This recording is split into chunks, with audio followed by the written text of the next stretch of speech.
এইমাত্র প্রজ্ঞাপন জারি, কর্মচারীদের বৈষম্য দূর করে পে স্কেল গ্যাজেট দিল সরকার, ২০ মার্চ কার্যকর।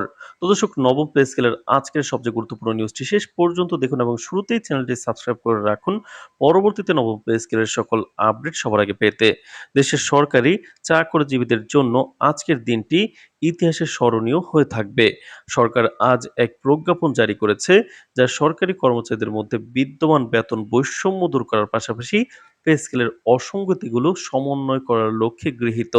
নতুন প্রজ্ঞাপন অনুযায়ী ২০ মার্চ থেকে সংশোধিত বেতন কাঠামো কার্যকর হবে নবম পে স্কেল, এবং সকল সরকারি কর্মকর্তা ও কর্মচারী তাদের ন্যায্য বেতন এবং সুবিধা পাবেন।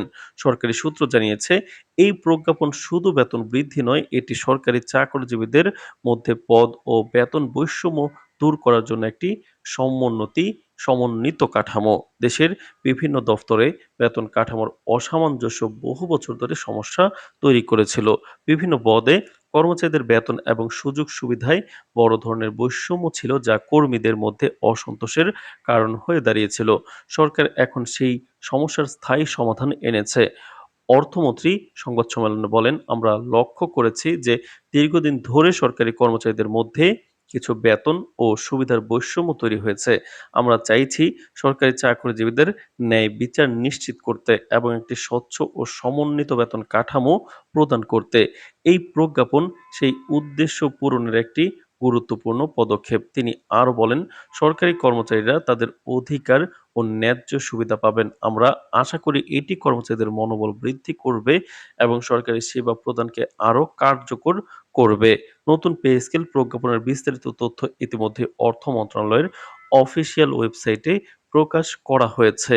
সেখানে কর্মচারীরা লগইন করে তাদের সংশোধিত বেতন এবং অন্যান্য সুবিধা বিস্তারিত তথ্য যাচাই করতে পারবেন। এছাড়াও যারা অতিরিক্ত বোনাস বা সুবিধা পেয়েছিলেন, তাদের ক্ষেত্রেও নতুন কাঠামোর সঙ্গে সমন্বয় করা হয়েছে। তো দর্শক, ভিডিওটির এই মুহূর্ত পর্যন্ত যারা দেখছেন, চ্যানেলটি সাবস্ক্রাইব করে রাখুন পরবর্তীতে নবম পে স্কেলের সকল আপডেট সবার আগে পেতে। তো দর্শক, নতুন পে স্কেল প্রজ্ঞাপনের বিস্তারিত জানানো হয়েছে। সর্বনিম্ন বেতন এখন ৩৫,০০০ টাকা নির্ধারণ করা হয়েছে নতুন প্রজ্ঞাপনে, যেখানে সর্বোচ্চ বেতন দাঁড়িয়েছে ২,৫০,০০০ টাকায়। নতুন কাঠামোতে মোট ২০টি গ্রেড আগের মতোই রাখা হয়েছে, তবে প্রতিটি গ্রেডের ভাতা ৩০% হারে বৃদ্ধি করা হয়েছে, যা কর্মচারীদের দৈনন্দিন খরচ ও জীবনমান উন্নয়নে সরাসরি প্রভাব ফেলবে। এছাড়াও অবসরের বয়স ২ বছর বাড়ানো হয়েছে, যা দীর্ঘমেয়াদী কর্মসংস্থান ও সামাজিক নিরাপত্তা নিশ্চিত করবে। অর্থাৎ কর্মচারীরা এখন আরও নিরাপদ ও স্বাচ্ছন্দ্যভাবে তাদের চাকরি ও জীবিকার পরিকল্পনা করতে পারবে। কর্মচারী নেতারা সরকারের এই পদক্ষেপকে ইতিবাচকভাবে স্বাগত জানিয়েছেন।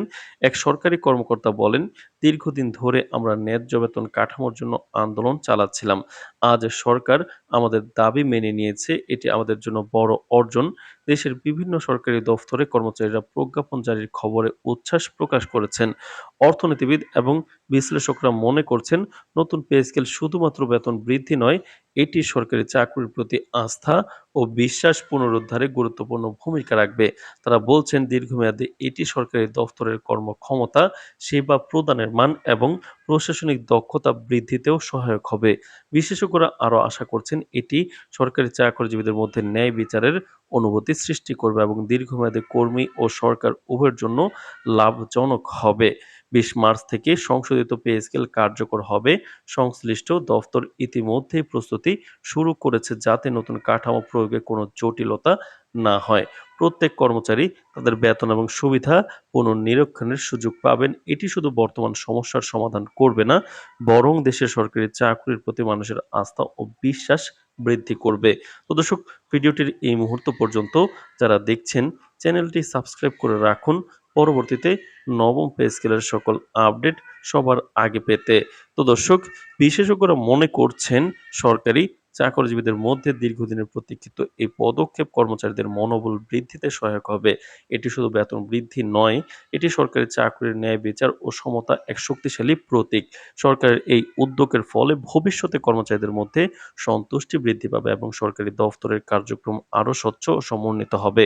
প্রজ্ঞাপন অনুযায়ী ২০ মার্চ থেকে সকল সরকারি কর্মকর্তা ও কর্মচারী তাদের সংশোধিত বেতন ও সুযোগ সুবিধা গ্রহণ শুরু করবেন।